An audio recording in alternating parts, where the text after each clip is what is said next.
Coming up next, Brawl News number 130. It's going to be an all UFC edition of Brawl News. We're going to talk about Fox and UFC and the problems they're going to have doing a show in Super Bowl weekend. We're also going to talk about BJ Penn and how you may not be seeing him too much longer in the UFC. We're also going to talk about, Tough 16 and some of the cuts that were involved there. We're going to wrap things up with Ronda Rousey and Chris Cyborg Santos and their possible potential someday fight in the future. All that and more coming right up. Here at Alternate Reality, less is always more, because all new comics are always 15% off here at Alternate Reality. Every day for everyone. Unlike other stores, I have knocked 15% off the cover price of every new comic that's ever walked out the door here, going all the way back to when I first opened in 1994. So why shop anywhere else when you can come down here and save 15% off every day for everyone at Alternate Reality? Brawlin' News. It's ass kicking as entertainment. As life keeps piling on, a ray of light shines through, right in my eye.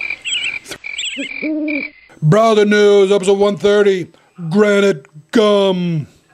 Well, you know what it is. I do. You know what it is. I do. Fight, fight, fight, fight, fight! Fight, folks. Fight! Comic Book Man here. Welcome once again to my video outhouse. It's time for Brawling News, boys and girls! Brawling News. Knuckle up! UFC Brawling News, and it's coming to you from this place, Alternate Reality, located at the intersection of Huddle and Kedzie in beautiful downtown Mount Greenwood. Alternate Reality, where all my new comics are always 15% off every day for everyone. Bo doesn't realize he's just doing all this stuff while you're looking at the graphics. He doesn't realize that nobody's seeing any of that stuff because you're looking at the graphics. Our first story involves Fox is in talks with UFC and doing a card for what? Well, Fox has the Super Bowl for a couple more years. It's a Super Bowl weekend for the Fox folks. Fox is partners with the UFC, so what Fox would like the UFC to do is to do a card like the UFC Fox cards the night before the Super Bowl. Makes sense. Next year's Super Bowl. Makes sense. Well, there's a catch to all this. Oh, there's always a catch. The night before the Super Bowl in Las Vegas, the UFC already does a pay-per-view card. Oh, so well, there you go. So I'm assuming in 2014 they're going to find a way to do two of them on the same night. Oh, that'll be fun. Well, you never know. I mean, it could work. It could work. I mean, you'll have to really load up both cards, and they're going to promote the living crap out of it. So Would you want to trade out the pay-per-view for the national exposure? Well, I'm assuming what you could do is Super Bowl. Does that make any sense? Well, yeah, but what you could do is you could do, let's say, your main event for the pay-per-view could be a heavyweight card, and your main event for the Fox card could be the light heavyweight thing. You could split the divisions and do some cute stuff. They've got more than enough fighters to do this. It's going to be kind of weird because you're saying, "Hi, buy this." Oh, by the way, we've got this show on free TV at the same time. Okay. Watch that pay-per-view crash. BJ Penn is one of the fighters that probably will not be showing up on that show. And, of course, the reason for that is... If you saw UFC on Fox number 5, you saw BJ kind of get the living crap beat out of him. And how does Dana feel about that? Dana said, BJ, you have money. We co-own these gyms, which make a lot of money. Yeah. You don't really look good in the octagon right now because you basically dropped down a weight class, and the guy you were fighting, Roy McDonald, made you look like a clown. Why don't you just forget it and retire? You don't need this anymore. And Penn right now is going, well, I'm not really sure. I don't want to. Well, he said, yeah, I mean, if he does this, he's either going to have to go up a weight class or drop down a weight class, because I watched that fight with him fighting Roy McDonald, and BJ Penn looked scary thin. Scary thing. It really. I'm like, what the hell happened to him? Kind of thin. So. And I like Penn. Maybe he's on a diet. No, he had to go down to that weight to be in that weight class, but the weight class doesn't really fit him because he just looks tall and skinny. He didn't look like the BJ Penn that fought Georges St. Pierre. He just looked like a completely different guy. And McDonald was basically having his way with him. He was doing the alley shuffle during the fight. I mean, Penn was still a threat to this guy whatsoever.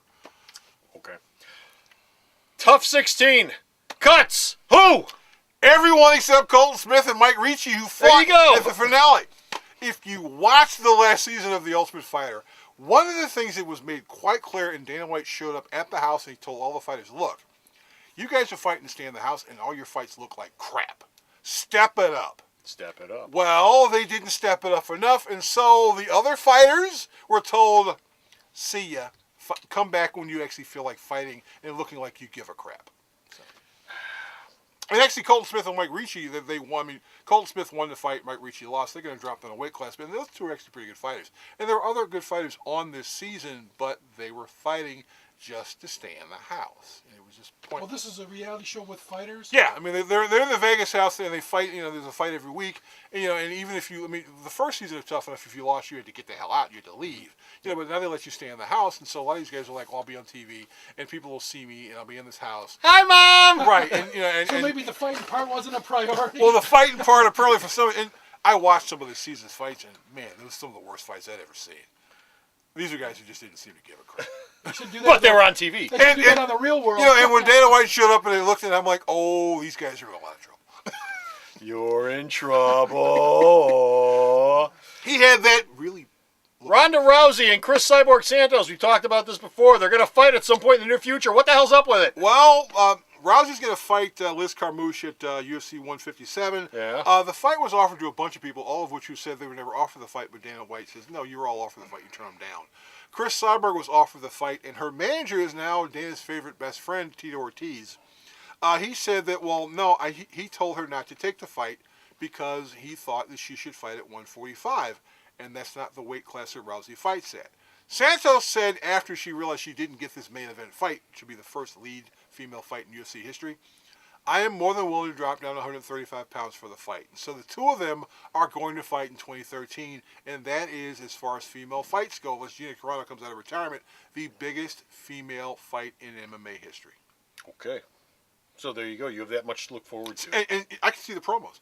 Ronda Rousey, you look at Ronda Rousey and go, I'd like to jump her bones. Chris Cyborg, you look at her and go, she could kick my ass. So it should be a good, so it'd be Beauty of the Beast. It's you. You know what else you can look forward to? Us getting the hell out of here. That's it.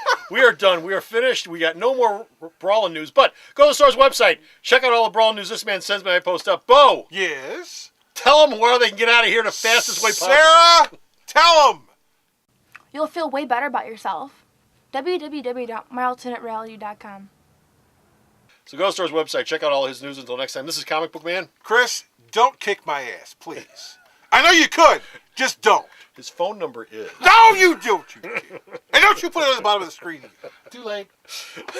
Bye! The Video Outhouse is brought to you by some of the finest people willing to work for free. This is a list of some of them.